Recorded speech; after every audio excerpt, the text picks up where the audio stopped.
क्योंकि बाढ़ जो है यहाँ के ब्यूरोक्रेट्स, अफसरशाह और नेताओं की सालाना इनकम है। जब बाढ़ आती है इनके खजाने भर जाते हैं। अगर इसका परमानेंट सोल्यूशन कर दिया जाएगा तो इनका खजाना भरना बंद हो जाएगा। ये हर साल बाढ़ में हजारों करोड़ रुपए ये लोग गबन कर लेते हैं कि आवाज़ इतनी बुलंद हो जाए कि सरकार डरे और एक पप्पू यादव को जेल में डाल दे तो हजारों लाखों पप्पू यादव सड़क पर खड़े हो जाए। देखिए, जब एम्बुलेंस घोटाले के बाद जिस तरह से षड्यंत्र करके पप्पू यादव जी को जेल में डाला गया है, आज पूरा देश पप्पू जी के प्रति बहुत आस्था और विश्वास के साथ कि इस पूरी देश के अंदर पहला एक नेता इस देश में जो जनता के सवालों पर पब्लिक के साथ खड़ा है और उसका जेल जाना पड़ा है।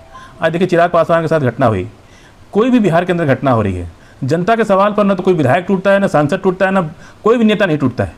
लेकिन जनता के सवाल पर जब पप्पू यादव जी सवाल पूछते हैं, एम्बुलेंस चोरी पकड़ते हैं और जनता सरकार को आईना दिखाते हैं, तो षड्यंत्र के तहत पप्पू यादव जी जेल में भेजा गया है।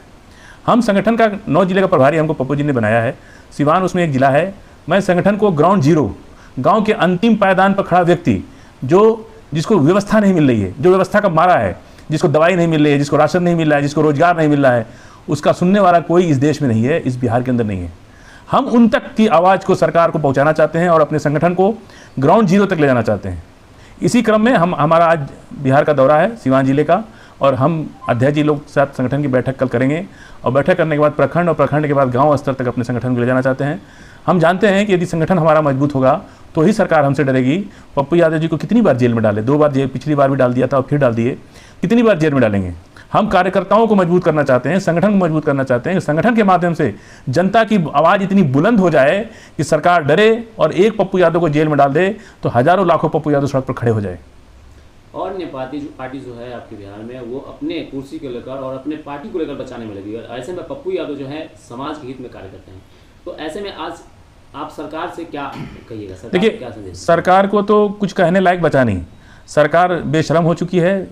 हम ही नहीं, पूरी जनता सड़क पर आके जिस तरह से कोरोना काल में जिस तरह से लोग ऑक्सीजन के बगैर मरे हैं, 5-5 रुपए की डेक्सामेथासोन, एजिथ्रोमाइसिन जैसी दवाएं डुप्लीकेट बाजार में बिकी हैं और सरकारी अस्पतालों में तो दवाइयाँ नहीं हैं।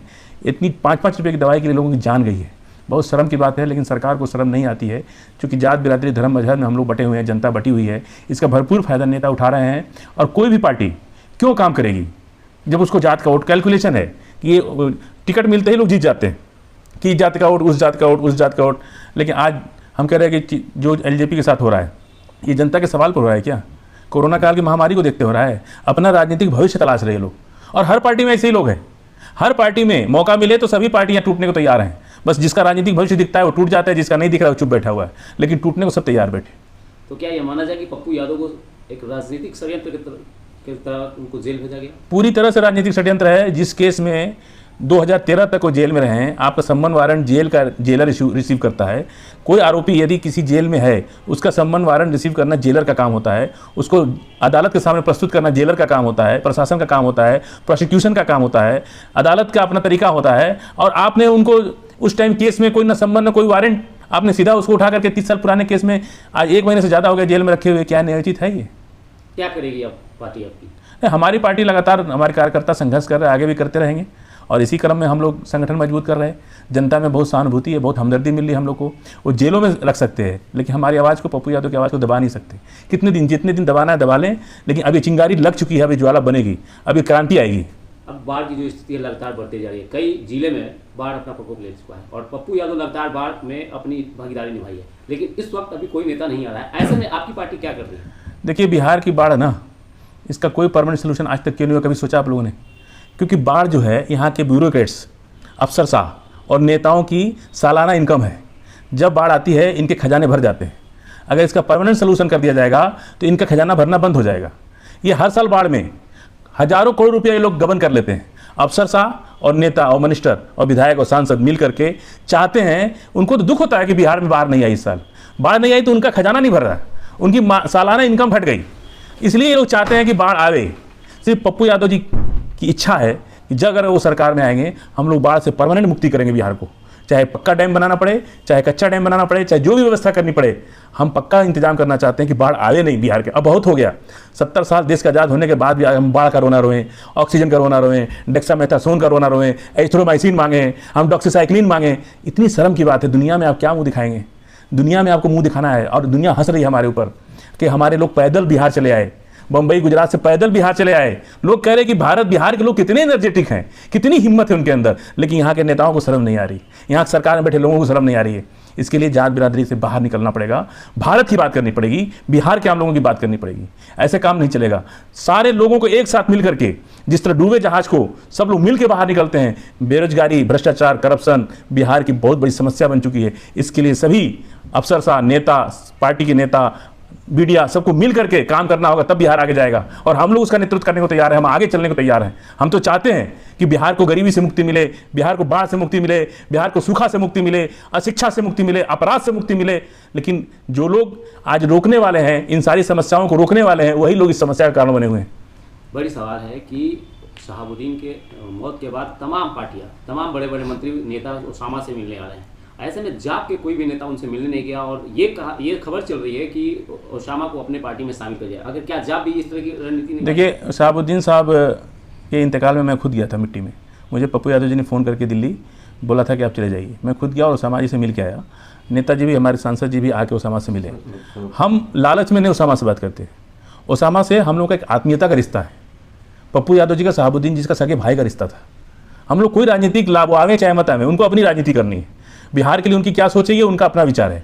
हम जो मिलते जुलते हैं उनसे आत्मीयता से मिलते हैं, भाईबंदी से मिलते हैं।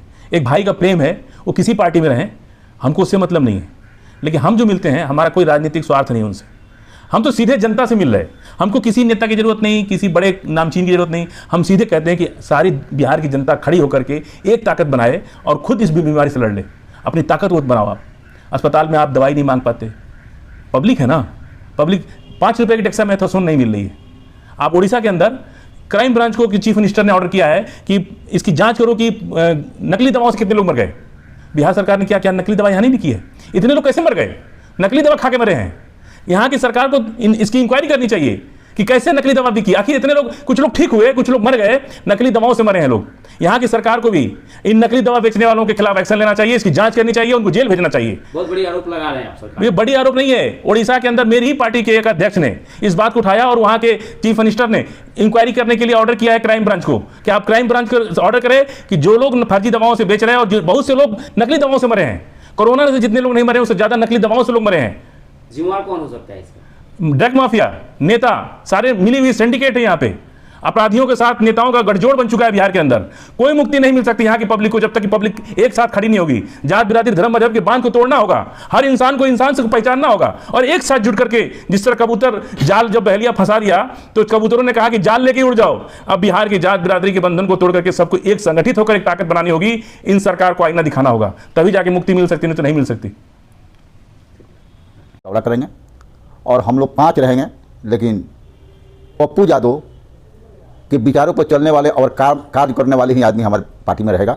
बाकी ये जो पार्टी में काम नहीं करेगा, जो पार्टी में समय नहीं देगा, जो धरना प्रदर्शन और जो पप्पू यादव जी का जो कार्यक्रम चलता है उसमें अगर शामिल नहीं होगा, वो पार्टी में नहीं रहेगा। इसीलिए हम लोग संगठन को देखेंगे कहाँ घूमकर पूरा जिला में जहाँ के जो कार्यकर्ता काम नहीं करेगा उसको पार्टी से निकालने का काम करेंगे और संगठन को मजबूती प्रदान करने वाला जो व्यक्ति बैठाएगा उसी के साथ हम लोग उसको पार्टी में जोड़ेंगे। ऐसे में पार्टी कैसे मजबूत होगी गांव-गांव तक?